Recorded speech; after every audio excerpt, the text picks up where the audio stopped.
if you like Joe Abercrombie's A little bit. First Law, I think tone is somewhat similar. It's orcs. It's crude. I definitely see other people really enjoying it.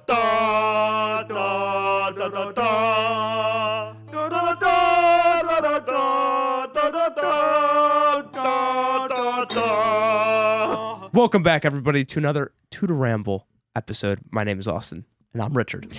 Today, we are discussing The Grey Bastards, which is our final SPFBO book from the Contest of Champions. If you've been following along, we have been judging and ranking the 10 winners from the self-published fantasy blog off the SPFBO, which is hosted by Mark Lawrence. Thank you, Mark Lawrence, for having us be a part of this. And we're going to have our final tally here to see what is our final ranking by doing a spoiler-free review on The Grey Bastards, the book title you see and the book you see on the thumbnail. The Grey Bastards, written by Jonathan French. This one, sorry, my throat. This won the second SPFBO that was ever done in the past decade, back in 2016. And this being a self-published competition, this was one of two books that was commercially published later. It got commercially published by Crown in 2018. Very cool. So, spoiler free. We'll give some thoughts on it, and we'll show you where we rank it with everything. But Rich, how would you pitch this book? Well, what do you think about it? Little thoughts, little pitch. Where's it tickling you? I mean, it is your classic fantasy adventure, but from the perspective of a half-orc, where the half-orc is actually a half-orc, not with like a person that basically a human but looks like a half-orc. It is your fantasy adventure from a perspective you don't often see in stories. So that is the unique angle that this book does, and that is like the central reason to read it. If that interests you, go for it. Yeah, I mean, I think I'm on base here. Yeah, there's bastards there. They are bastards, and it is a group. It's a ragtag. It has more of your, I guess, classic fantasy put in this different perspective in that way. Do you think Grimdark's an accurate portrayal, or is that a bit too far? How would you describe the mood and tone of the book? The tone isn't very grimdark. Mm-hmm. I'd say it's far more of a buddy adventure. It's far more hopeful in its tone than grim. However, there are some grim stuff that happens in the books. So, and even some of the culture of the orcs is pretty grim, but it's not seen that way because they are who they are. Maybe crude. Crude might be the right word there, because it's orcs. It's crude. There's like some sex and dick jokes and that all that kind of stuff is going to be in this book. So whether you're privy to that or not, you like that or not, that there's a lot of that. It's just in the orc culture and how they just even regular dialogue with one another and their banter, their insults, crude and orcish in that way. Yeah. This was again published by Crown in 2018. But as far as online goes with the SPFBO, this averaged an 8.65, which ties for one of the highest scores. You had someone giving it a 10 from the Illidus book reviews, and the lowest score was a 7. It was the second winner overall. That was after the first year, which wasn't that Thief Who Pulled in Trouble's Raids, I believe, was the first year? I believe you're right, yeah. But yes, with that being said, anything that you would say that's a similar book that people have read that's more popular that would maybe go, hey, if you like that, you might like The Grey Bastards? If I'm to think, honestly, to some degree, if you like Joe Abercrombie's First Law, I think tone is somewhat similar in that sense. Like, it's just not the multi-POV that you get with First Law. There's some, honestly, it's your classic adventure with a, it's your classic adventure story with a group of side characters that, a band of brothers type of story. Right. So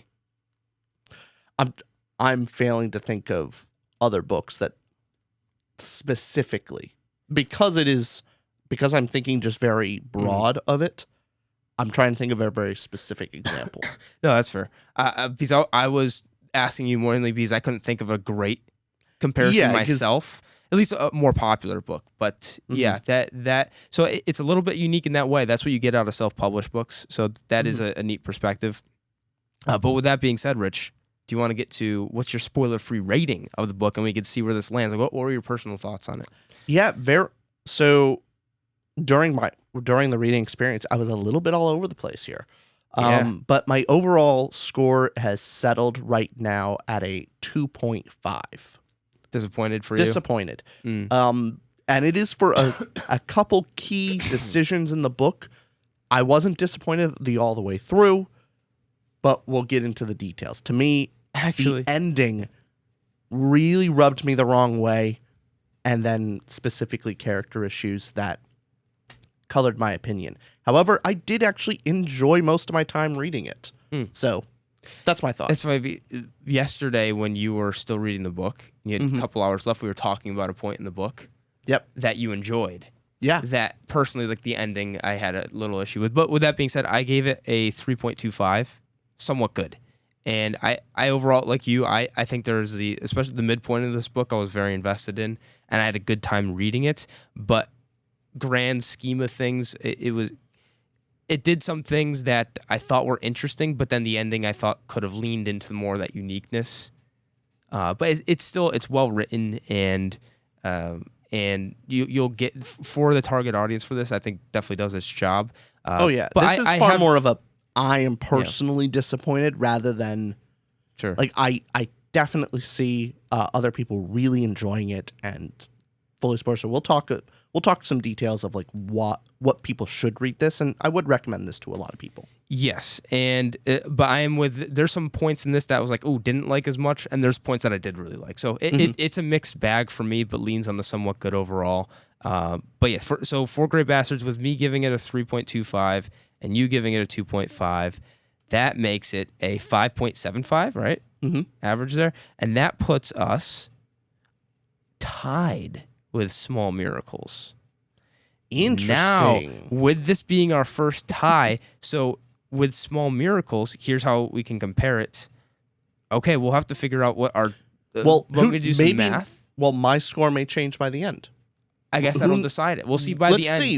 Do you go down? Do I go up? What happens? So let's see. By the end of this video, we will finalize our 10 SPFBOs. Now, if you don't want to get spoiled for the Grey Bastards, you can skip to the timestamp down below. We'll put a timestamp where we rank the 10 at the end of this video. You'll see it'll probably be at like the 50-minute hour mark, wherever. But at the end, we will make sure our order is clear. Yeah. So, but I will say that we'll go through our whole entire order, but Sword of Kaigen will be first, I'm guessing. So, all right. I don't think there's much of a chance of Grey Bastards overtaking it. Yeah, I think that one's staying number one. But okay, we'll have our whole 10 total list at the end of this video. But with that being said, do you want to get in spoiler territory? Yeah, let's get into it. Spoiler warning. Click off if you don't want to be spoiled for the Grey Bastards, or skip ahead to that timestamp, wherever it is down below. All right. Plot snapshot? Yes. So all right. Quick overview. Go ahead. I'll do a quick overview. Our main character is a half-orc named Jackal. And for the sake of it, give his two best friends are Oats and Fetching, other half-orcs. Jackal is vying for the chief seat of his clan, his half-orc clan of the Grey Bastards. And he's going on a venture, a mystery. He kills a human, or Fetching kills a human for him, and that is a chain of events that gets the Grey Bastards stuck between different factions in this world. Ultimately, at roughly the midpoint, Jackal makes a bid for taking the clan leader's space, or clan leader's chair, and at the crucial moment, Fetching actually betrays him and actually votes against him for chief. And this causes him ultimately to be exiled into being a nomad, of which he explores the wider world. He learns more about the world and the nature of why the half-orcs are there in the first place. He comes back to actually save his home, the Badlands, from his chief, the magical wizard that's manipulating him, and all the different factions that want to basically crush the half-orcs. Because he finds out more about the Claymaster, Yeah. who ends up he was part of this plague and this past where there was these nine plague victims who then spread out, and one of them was the Claymaster. He finds out why the Claymaster is working with Crafty, the wizard. He was like, there's more to this, that they're trying to take control of this other I forget the town's name, but had the one that starts with an H. Apologies, but that is we've Jackal finds out, our protagonist finds out over time why, and then ends with a big kind of not a Last Stand-esque kind of scene. It ends with their keep actually being destroyed. The kiln is basically destroyed. The Grey Bastards are now led by Fetching, so she is now the clan leader of the new name being the True Bastards. Who's a half-elf. Who's a half-elf, half-orc. Jackal is now going off on his own saying, like, hey, I am hunted by all these different factions. I also have ties to the halflings. Like, I am magically compelled to help them. Like, I can't be the leader for the True Bastards because of all these different reasons. Very logical. It's like, I'm going to go off on it. But I'm going to go off, find Crafty the wizard, and I'm going to take him down. He's off to see the wizard. The He's wonderful off to see wizard the of Oz. A wonderful wizard of work. Quick pause from video to talk about our sponsor, Into the AM. Into the AM is sponsoring us. They have some great apparel. We really like their t-shirts. They have cool designs, actual quality material, not your crappy dollar store t-shirt material here. Go check them out. You can use the code RAMBLE for 10% off. They get a sale. You get a shirt. We get money. It's all good. But check out some of their great designs. I really like it personally. I like their all beach shirt. I got my, it is winter, but I got my beach attire ready. All right, go check them out down below. And now back to the video. Okay, great. So you want to go emotional impact? Yeah. Okay, here's our review. So emotional impact, what'd you give it out of 5 stars? This is my highest of 3.5. I thought it was good. Neat. Oh, interesting. So very different score. Mine is 3.25, somewhat good. Yeah. Yeah. For most of this book, I was actually having a pretty good time moment to moment. Yeah. Even if I was not, even if the plot or mainly the character connection, this is the more bizarre thing. Despite my lack of a connection to the main character and lack of interest in them, I still was enjoying the banter. I was enjoying the mystery and what was going on of the plot. So I had a good time reading this. Yeah, I would say, I had 2 things I liked that elevated it emotionally, then 2 things I didn't as much. But we'll say the thing that's going for overall, what would you say the emotional pull? Is it some actions in here, but also what else do you think the book's going for?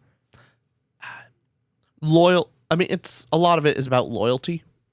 Loyalty to an individual, loyalty to a group, an ideal of what are your, Well, theme-wise, but what emotional? Yeah. What do you think? It's more action-heavy, emotional. Like, what do you think on that side of things? I think it is trying to go for a bit more of the thriller and mystery type deal. Mystery, yeah. Along with that adventure. Little mystery. Yeah, I see that too. Yeah. Yeah, certainly.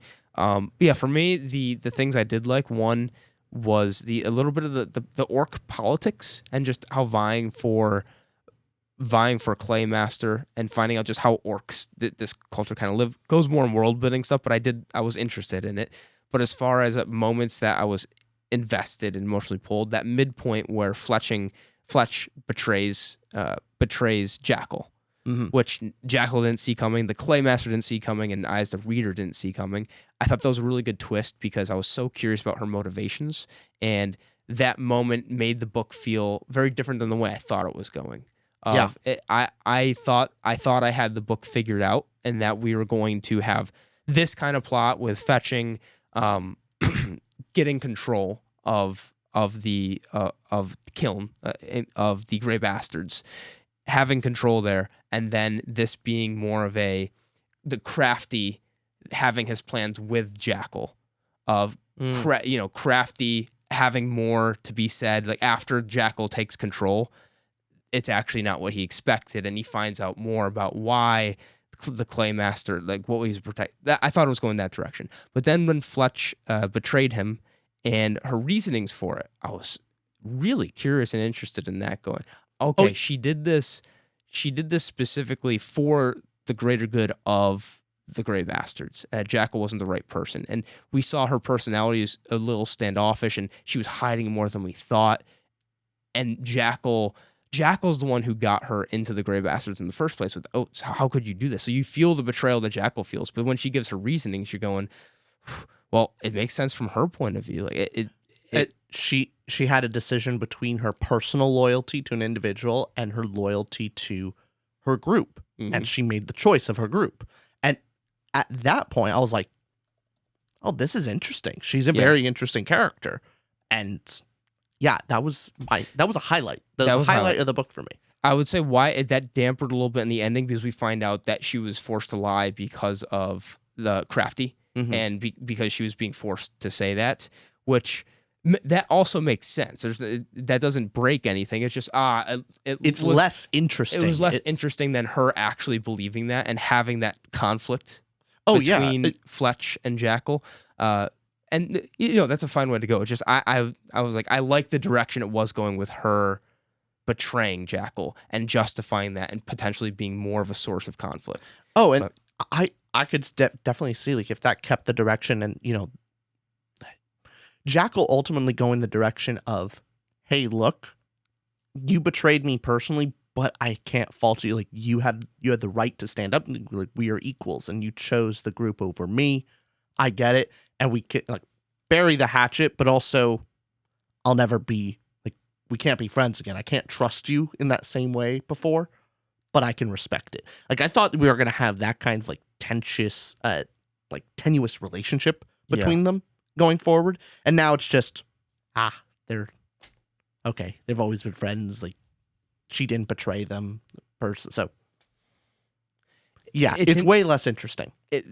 And I wasn't exactly rooting for Jackal, which we can get into in characters, but it's important to say, for this part at least, the thing that made that midpoint interesting as well with Fletch and how she responds to Jackal, and then Jackal goes to her room afterwards, and there's the sex scene between the two of them, and she just makes him has sex and makes him ejaculate on himself and humiliates him. It says, hey, that's what now you know how all the whores, or what does she say? That all the prostitutes that you sleep with feel.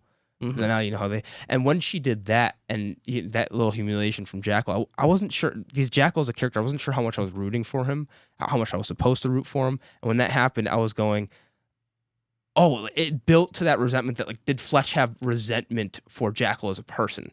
Oh, it came across. It added as a layer there. It came across, and I do think it's still true that, because Fetchton had this, did actually love Jackal, especially at one point, more so than another, at that scene, that she resented how much she, sleeping with all these different whores, despite their feelings for each other, and so she's, feeling resentful, jealous, whatever have you. And so, it added some emotional tension to that scene. Yeah.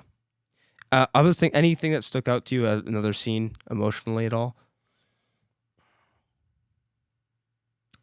The sludge. We got the sludge scenes. We have Crafty the Wizard. We have... The rest was... I'll get to it in plot of... I was almost always interested by the mystery, and then almost always disappointed by the answers. Gotcha. And so that was always the emotional letdown of okay, that's what it is. Interesting. Right. So that's my bigger problem with it. However, I thought it was exciting. Cool. Yeah. I thought the action scenes were fun. There's some touching moments, especially with Oates. I think Oates was an emotional heart of it. I liked a couple key moments with how Oates treated the children, of how kind he is. That was a touching moment, and also their friendship was, good to see. But I thought, I felt good about it. It added enough mystery where I was intrigued. Ultimately, I was disappointed by the answers. The action was fun, but Want to go into thought-provokingness then? Yeah, let's get into it. What'd you give it? 2.5. Disappointing. I give it NA. Yeah, Not I get it. applicable. the main thing to me is the central theme that I think the book was setting up for in several different areas is loyalty to the individual, loyalty to the group, Mhm. of where's your higher loyalties lie. Yeah, Where your loyalties lie. Other book, Yeah. other SPFBO book. Mhm. So centrally with we already talked about with fletching between Jackal and the Grey Bastards, setting up this fletching, Mhm. choosing the group over the individual, Right. and then we have Crafty of why is he doing what he's doing? Is he doing it for himself? Is he doing it for the other? The other half orcs? Is he doing it for the Badlands? Especially with Claymaster of Claymasters for so many years has been doing to protect the half orcs, protect his group. And at the very end, he's now going like, again, I thought it was going in more direction of Claymaster is choosing the personal vengeance over the group.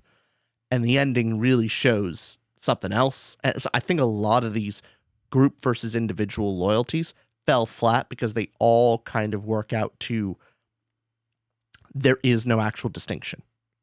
Anytime the character is given particularly a choice between that, it's then later revealed that actually it wasn't a choice. Actually, there wasn't a hard decision. They were just doing basically the right thing, and it kind of overlapped. That was my problem. So specifically with fetching, we find out that actually she was forced to make that decision. So it was for Jackal that she betrayed him, so he wouldn't die. And then with Claymaster of thinking, hey, he's going off the edge. He's vying for personal vengeance, and he doesn't care that the Grey Bastards are going to fall with him. But then we find out he makes a very logical point of I'm dying. I am the only thing holding off the orcs from completely wiping us all out, and I'm not going to be around forever. We have to do something now. This has to end. We have to have a better position. We have to make a play. And so, yeah, fair enough. I completely understand. Claymaster is not betraying the half orcs. He is making a very logical, understanding play, and he is so for him it's not any he's not betraying the half orcs in any way. It's just that the group and the individual overlap for him. Yeah, he's basically saying that. Well, he does say, "I can't fight forever. No one can fight forever." And then a response from Jackal is, "You can fight till the end." Yeah, that's the response. That's the little bit of the. But that's also wrong. Mm-hmm. Claymaster is fighting till the end. Of the end is coming, and it's okay, what do? Do I just let all the half orcs die because of all the orcs swamping in? What do I do? I'm a delaying tactic. I can delay the inevitable, but it's coming. Okay, while we have a chance, let's try. Let's try to actually have a better foothold so all the half orcs have a position in this world, and not constantly the slaves of the humans or the slaves of the orcs. This is their chance. That's fighting. He is fighting. He's trying to go down with one last fight for everybody. Last hurrah. Yeah. But he is thinking of everyone. So yeah, that's a problem with me. Then Jackal also is. You think it's more is he learning the lesson of his ambition? I guess that is kind of more of the lesson of in the beginning he's more ambitious. He wants power because I think I'm right, and then the wisdom coming from hey, I'm not always right. There's other people that there's wisdom in knowing the right person for the job. So him going hey, look, fetching was actually she has a cooler head. She is better positioned to lead the Grey Bastards, and so giving up his ambition for wisdom. That's I think the only theme that really worked in here. Yeah, there's certainly it's not voidless, and because storytelling happens here, there's certainly themes. I just didn't think those you remember when we read Where Loyalties Lie, the other SPFBO, it was in that similar fashion of like, oh, it's about loyalty and stuff. Mhm. But just in this regard, it wasn't stand out enough for me to have too much of a thought about it. But I get the point of there's certainly that theme of, loyalty to your kin, your guild, your other half-orc brethrens versus, what are you willing to do and sacrifice as well. So there's certainly that stuff there. I think I don't have too much to say on the themes though. So it's just, I will. Yeah, I just was ultimately disappointed by it because it felt like it was setting up all these ideas and then really kind of just left it on the table. And it's like, actually, there's no conflict here. It didn't actually say anything of significance one way or the other. And to me, that's really disappointing. Gotcha. Yeah. All right. Do you want to go on to characters? Yeah. What'd you give characters out of 5 stars? A 2.0. Flawed. Yeah. Okay. I gave 3.25. Somewhat good. Now, my reason for it is I liked the side characters vastly more than the main character. And not just liked. Like, you don't have to like the main character, but you should at least be intrigued and want to follow him. I didn't care about Jackal at all. Wasn't rooting for him. Wasn't even particularly interested in him as a character. Really could not care less. The world, the mystery, everything else was carrying my enjoyment. Do not care. That's interesting because I have the same thoughts on the Jackal. I didn't know if I was supposed to. Obviously, I guess you're supposed to root for him. It was maybe that's not obvious because it's more of your. How obvious is it that you're supposed to root for Glocta in First Law, right?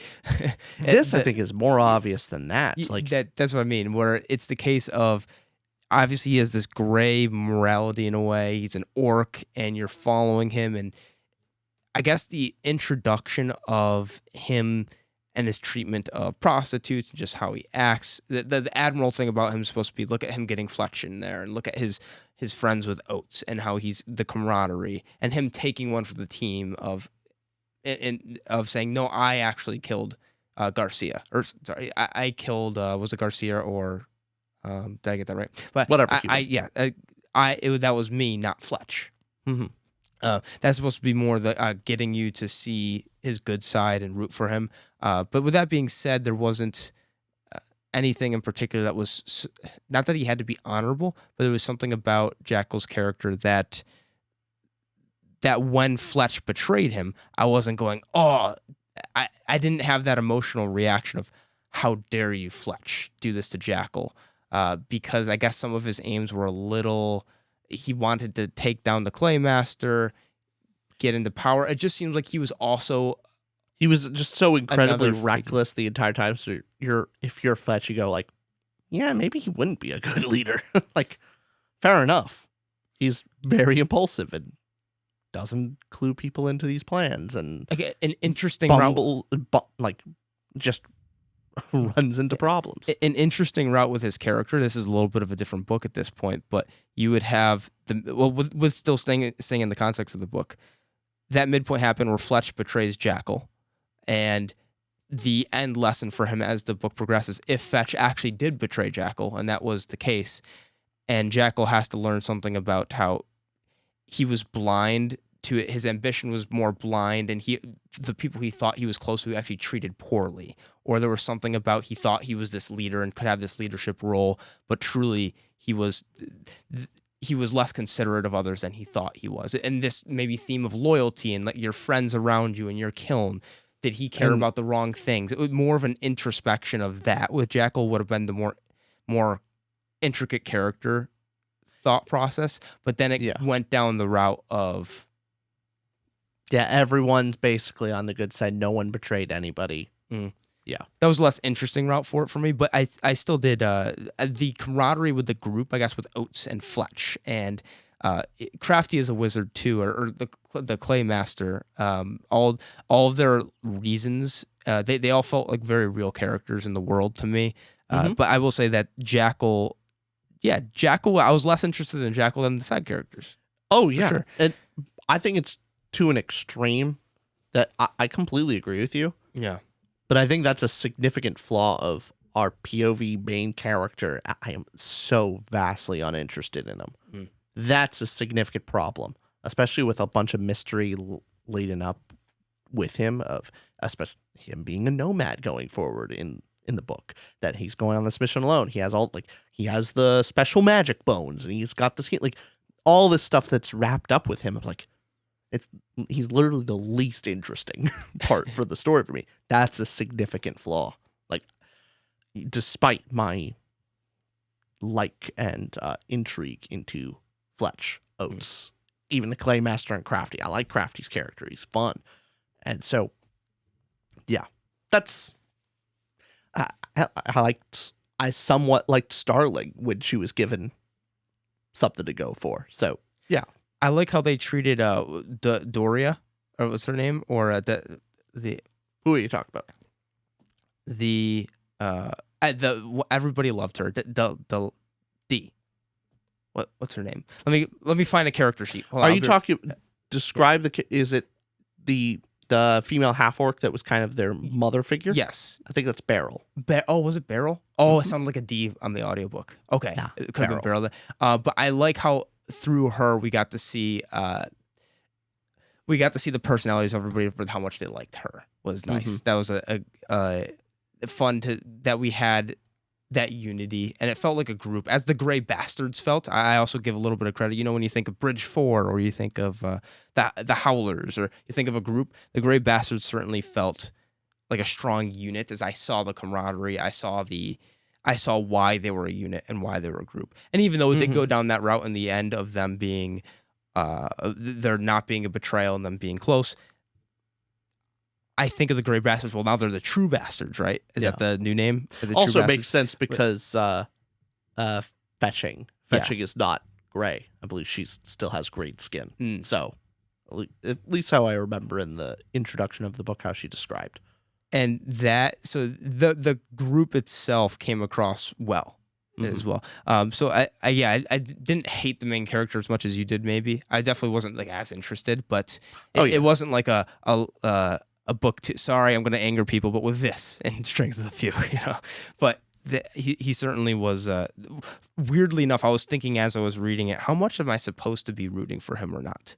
I was asking that question and it became clear you're supposed to. He's our protagonist. You're supposed to root for him. He's more that crude, muddy, gruddy.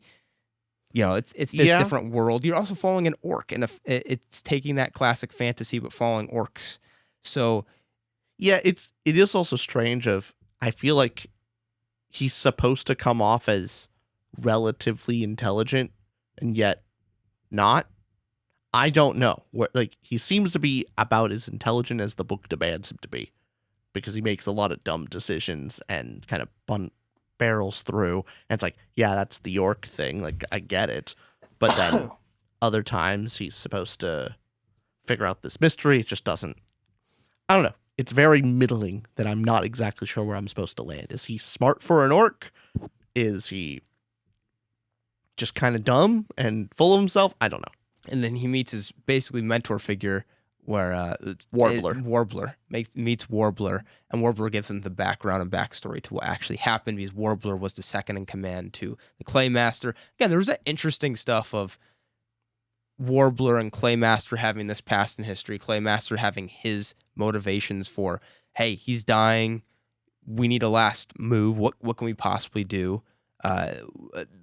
We're out of options, because Crafty and Claymaster, them being the antagonists, didn't mind them as much. Their logic made sense, and yeah, that's pretty much. But it does ultimately end up with Warbler's motivation makes sense without the ending, especially of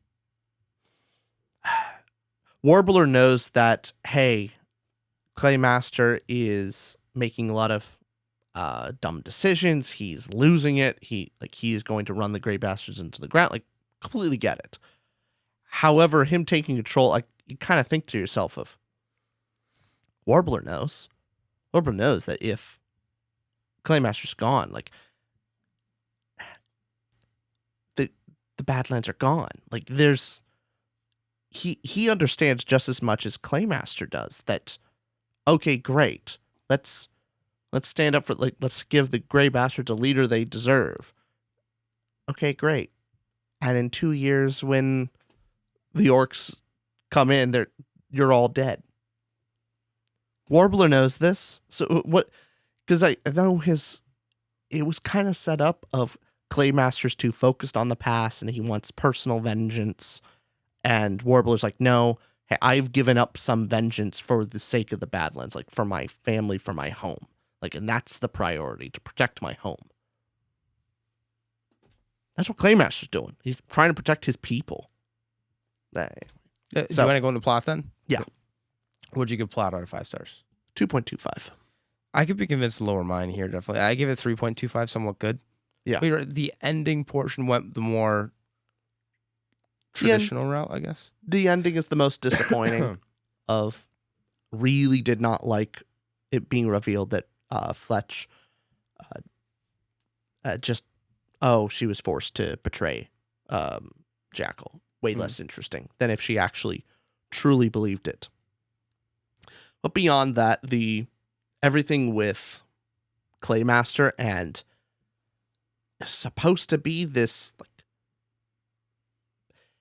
the ending scene with Claymaster and Jackal kind of finding Jackal basically taking the stance of like, hey, look, you need to stick up for the Badlands. Like, despite it being a wasteland, it's still our home, and you're abandoning it for revenge. And Claymaster going, no, but we don't have a choice. Like, I'm gonna die, and you all are dead when I die. We got one card to play now. We have to get ourselves a decent enough And footing. first off, you guys wouldn't be here if it weren't for me. Yeah. That too. And just everything of, like, Claymaster makes sense. Mhm. Like, I'm on his side by the end of, like, the rest are wrong, ultimately.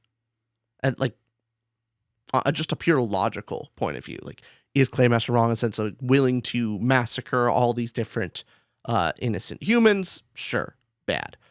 But on a logical level, like, they're dead unless Claymaster makes this play.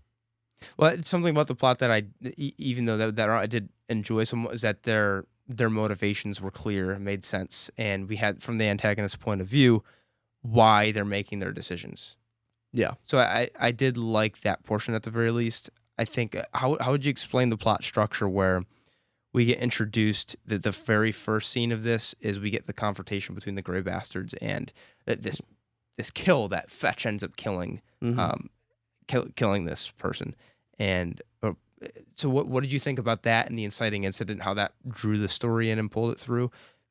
It's pretty good. I like the inciting incident and just it playing into the politics and, like, okay, this was probably a mistake, and then how that compounds with different factions kind of letting things go. And ultimately the fact that, like, okay, we think we covered it up.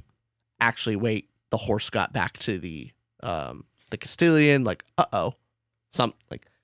how'd that go? Who betrayed us? Why was the horse let free? And just, are these the political machinations? You also find out throughout the book how much those mysteries change of, hey, the horse, at first it was an accident. We find out. No, wait, is when an accident was actually let free by... I think it's Delia is the prostitute. Delia. Or Belia, like you said. Right? No, Beryl is the... Oh, yes. Is the mother figure. Delia is the prostitute, yes. Yeah. Okay, I was thinking of Delia beforehand. That's why the names were confusing. Sorry, Delia is who I was referring to them. But Delia lets the horse free. Yep.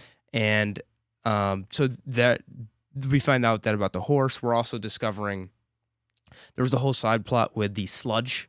Yep. And the sludge who we haven't talked about, the elf and the pregnancy. What did you think about that subplot? Well, it's intriguing, but also seems to be dropped when necessary. Like, it added into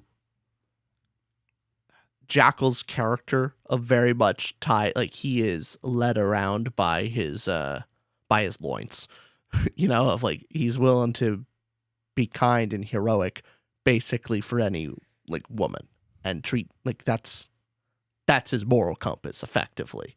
Even Oates didn't want to hit Fletch, right? But I mean, part of that's growing up with Fletch. That's more like their camaraderie. Their kinship. Jackal's is a little bit different. No, because Jackal's like, oh yeah, I'll be a good leader. I'm going to do all these the right things. And then ultimately, like and so, and thing is, it's not a noble motivation in the sense of like, hey, this person is in trouble and needs help. It's more, I am personally very attracted to this woman, and so I'm going to change all of my plans. I'm going to disregard everything, and I'm going to save him, and then I'm going to post hoc rationalize it.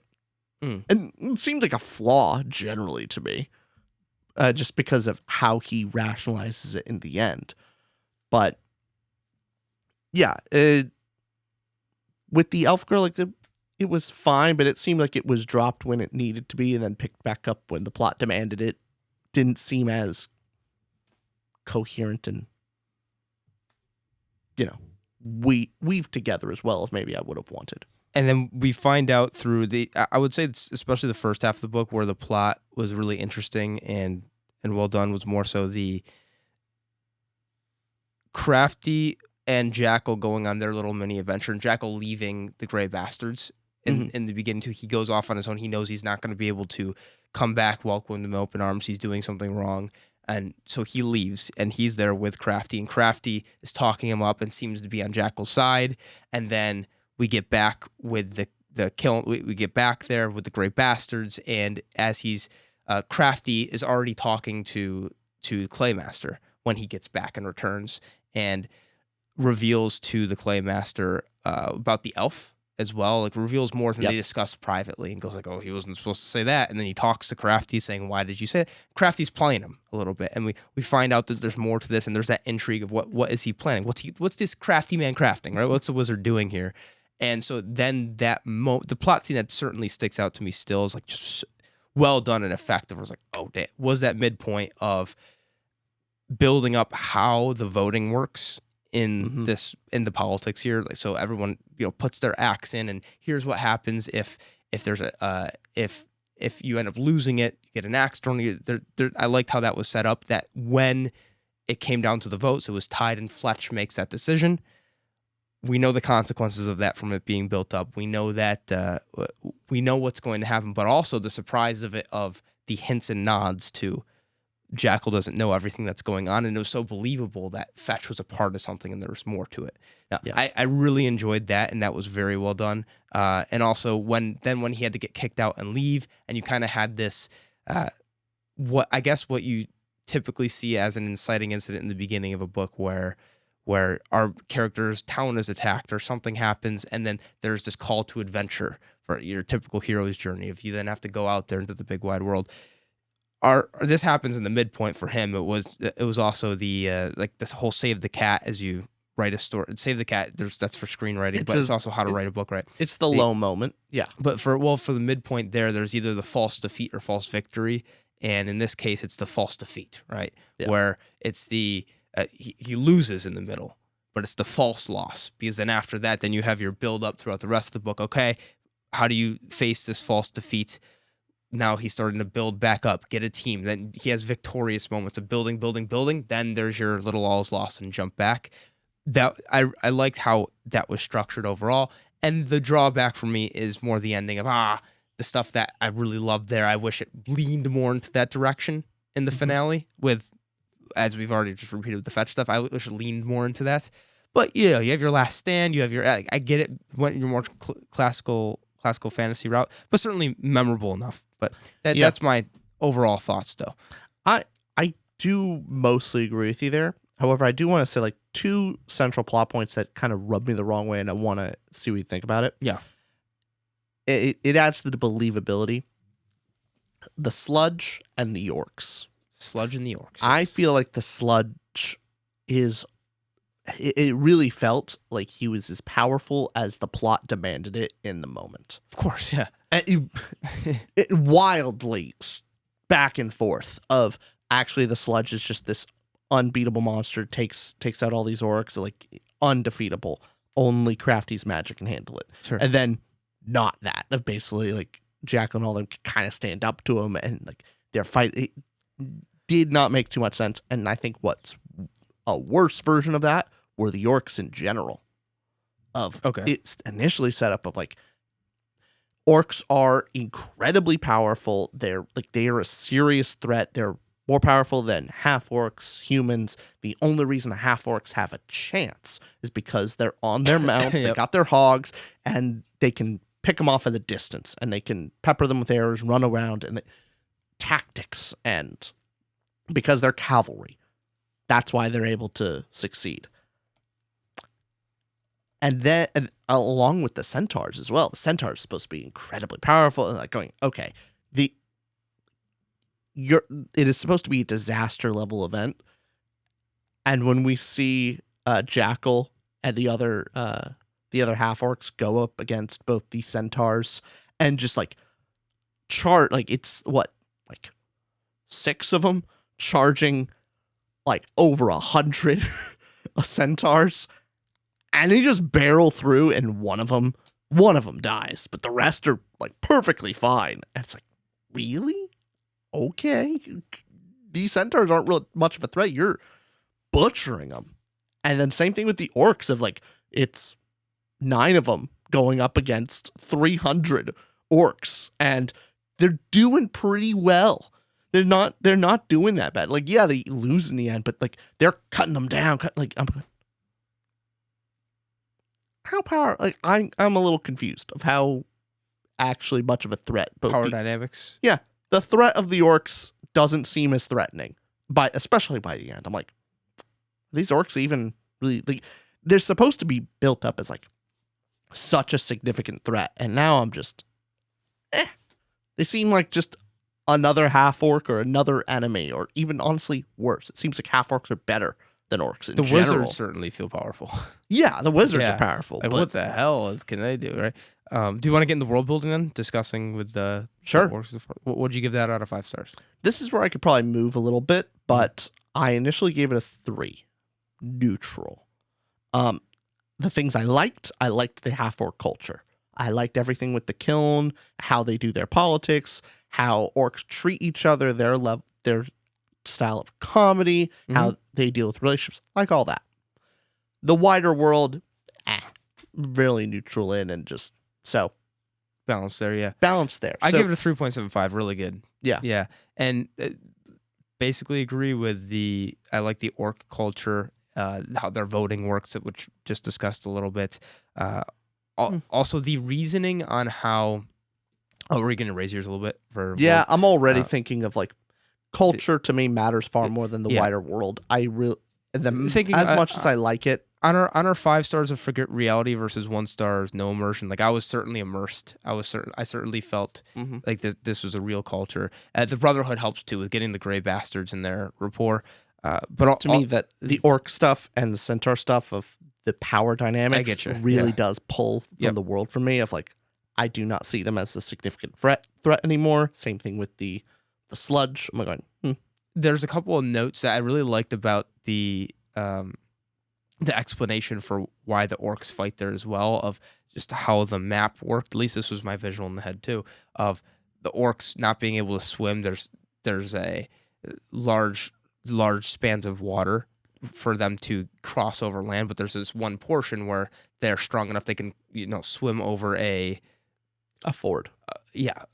There's a small enough gap there in the water where they're able to cross. This is why the orcs are concentrated at the very least. So this is why this is the central point. And the Badlands, this is why this is the contested and dangerous territory. I think that was well set up and explained. I liked that. I liked how it worked. As functionally worked with the world. But yeah, mainly it's the orc culture, and certainly feeling as I was following Jackal and this not human protagonist, no one felt human. They certainly all felt completely different. This was not a human protagonist. This was completely different world. My immersion wasn't broken at any point, which in other books, even SPFBO books we've read, where there was like some dialogue or lines that were said that pulled me out, and we're like, that doesn't feel like what would be said in world. So that was certainly helped too. Yeah. But what about you're saying about the wider world more? Hey, the centaurs and that stuff. The mystery, those the different species not as interesting. The wider war ultimately not being as intriguing, and the magic, What do you think all about that the kind of stuff. history? Like, Is the build up, what happened before the book on page? Because world building is, hey, does it live off the page, right? yeah, the history is not bad, especially just setting up like where the half orcs have been historically, like slaves to both humans and orcs, and how they've wedged themselves in between and like grappled this tiny piece, a tiny piece in the board. So I liked that. I liked that well enough. That was pretty cool. I did like that too. Yeah. But other than that, The whole plague portion, that explanation we get from Warbringer or what? Warbler. Yeah. I think it's certainly intriguing and definitely, I think, a good reason. Mm-hmm.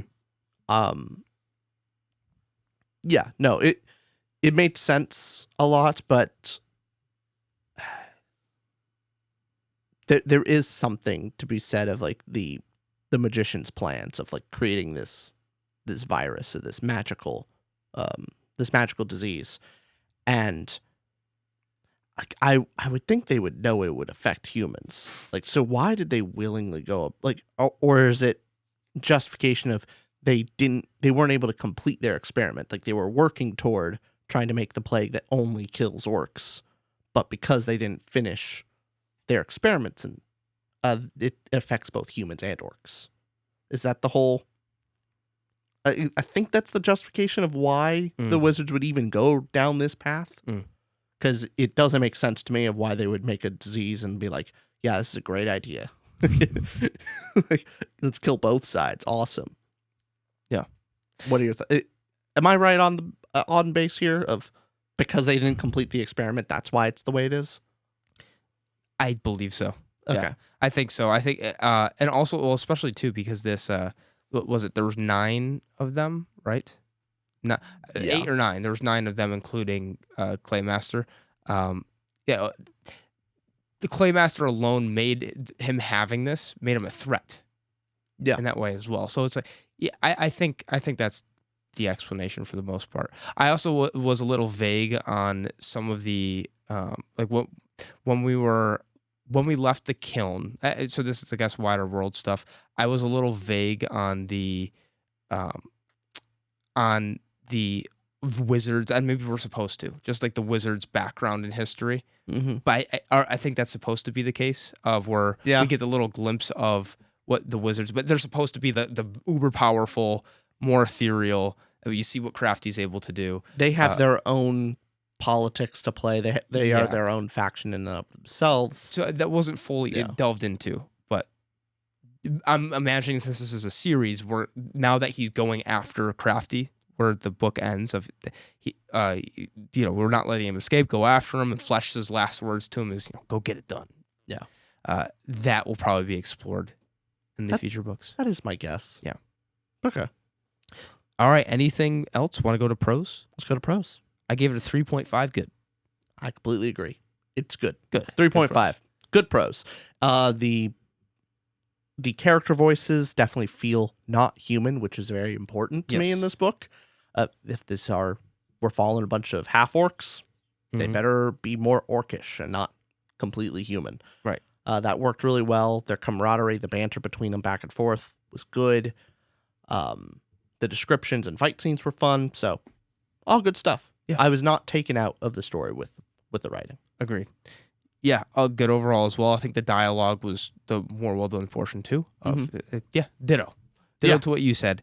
And any way you describe this prose, any way to any analysis there, or because I don't have a good explanation. I don't know. I'm trying to add value. I can't really think of much else to say other than I did enjoy it. It's modern fantasy prose is the best way to put it. It's pretty plain. It's clear glass window for the most part. Mm-hmm. Descriptive in nature, doesn't really go into waxing descriptions, but does the action well. The dialogue is the highlight rather than the poetic descriptions of nature. So fair enough. All right, that is then our review for the Gray Bastards. And now that we've discussed it, Yep. we could put our timestamp right around here, where we're going to go over the 10 books and see what our final ranking for the SPFBO is. Anything, well, I guess before I change say it, that- I did change World a little bit. You went up on World. Let's see. Yeah, let me see if there's any change to the score. I'm wondering between like a personal disappointment versus like I acknowledge how, but this book would work really well for many people. I'm tempted to bump the score by 0.25. Like somewhat disappointed. I'm somewhat disappointed in the direction, but the level of quality it is better than maybe what I'm thinking. Well, think for you. Be selfish. Yeah. Be selfish. Is it disappointing? Is it very, or is it somewhat? It is disappointing. Okay, I would keep it then. I would Okay. keep if that's what you'd feel, then just keep it there. Mm-hmm. Yeah, because don't try to like write for somebody else. You know. I'm just trying to think of like the objective score of like, am I being a little too harsh? Am I being too harsh because of an individual moment where I do acknowledge all the good stuff about it? So that's what I'm trying to think about. Got it. Yeah, I'm thinking too. I think with individual scores, I'm going to adjust a little, maybe go down a little on some, or higher on some. I'll adjust slightly. But overall, I still think I feel somewhat good. I think so. Mm-hmm. Yeah. So if that's our score, then it's tied with Small Miracles. How we can decide this is we can just total the categories that we did and see which one had higher. Like, total do all that basically. Okay. All right, then we're going to do a quick cut scene to see which one is higher based on totaling our categories. We'll be back in 1 second. And we're back. So we totaled all of our categories for each of the books, and we averaged the categories to get an accurate number. And The Gray Bastards slightly edged out Small Miracles on the average score. So if we're to look, let's see if we agree with this, Rich. We can get this as our last check as we submit this as our final thoughts here. The order would then be, here we go, Bastards. Number one, our top book for SPFBO Contest of Champions, The Sword of Kaiken. Yep, of course. Number two, By Blood, by Salt. Definitely. Number three, Orconomics. Number four, now first, I think I agree with those three too. Already, those three in that order, definitely. Number four, The Lost War.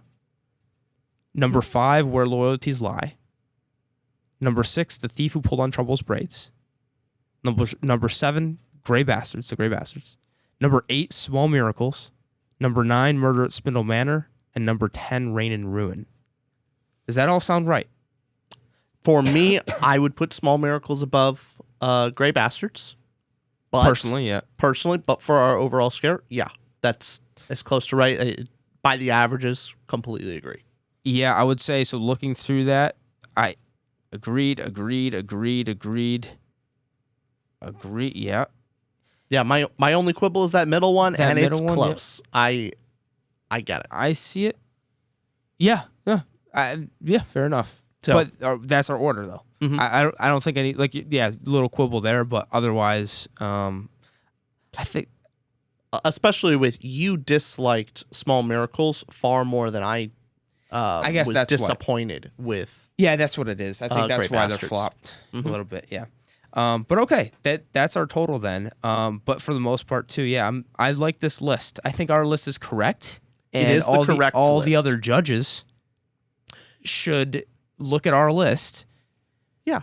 And then put that order. Right? Yeah, I mean, why look at any other list? We have the correct one. I'm very curious to see what wins. Yes. Because it's a close race. You go check out, we'll have the link in the description below for the competition to see which one edges it out and wins the whole thing. I do personally think Sword of Kaiken's gotta win. That's I'm always rooting for that. It's one of my favorite books. I'm betting. It's always gonna be the case. But there's others. To me, I am shocked that By Blood by Salt is lower than I would have expected. Yeah. That's the dark horse I'm secretly rooting for. Like, yes, Sword of Kaiken's my top pick, but I want By Blood by Salt to rise up the ranks.